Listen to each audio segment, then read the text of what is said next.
नाज़रीन, दादू मां अव्हांखे अपडेट कंदालू। हुबदार अली बबर जी रिपोर्ट मूजिब दादू पुलिस की अहम कामयाबी, बदनाम ॾोहारी खानू शाहानी साथी समेत सरेंडर करे छॾियो। SSP दादू कैप्टन रिटायर्ड अमीर सऊद मक्सी जी अगवाणीअ हेठ ज़िले में गुज़िरियल कुछ ॾींहंनि खां ॾोहारियुनि ख़िलाफ़ जारी पुलिस ऑपरेशन जे नतीजे में इलाइक़े जे ॿिनि रहज़न ॾोहारियुनि पाण खे पुलिस हवाले करे छॾियो। 50 खां वधीक केसनि में ॾोहारी मुलविस खान उर्फ खानू शाहानी हथियार फिटा करे पंहिंजे साथी ॾोहारी नादिर ख़ुश्क समेत CIA incharge inspector Benazir Jamali अॻियां गिरफ़्तारी पेश करे छॾी। खान उर्फ खानू शाहानी ख़िलाफ़ दादू ऐं नौशर फिरोज़ जे मुख़्तलिफ़ थाणनि में क़त्ल, धाड़नि, मोटरसाइकिल फुर, पुलिस मुक़ाबला ऐं ॿियनि ॾोहनि जा 58 केस दाख़िल थियल हुआ ऐं पुलिस खे घुर्बल हुयो। साॻिए वक़्तु पेश थींदड़ ॾोहारी नादिर ख़ुश्क बि चोरी, फुर ऐं पुलिस मुक़ाबले जे 6 केसनि में इश्तिहारी हो।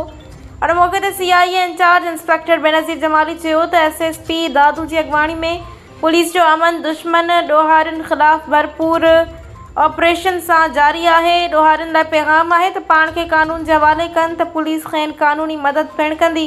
ॿी सूरत में ॾोहारियुनि ऐं कानून जी रट खे चैलेंज कंदड़ ख़िलाफ़ सख़्ती सां निपटियो वेंदो।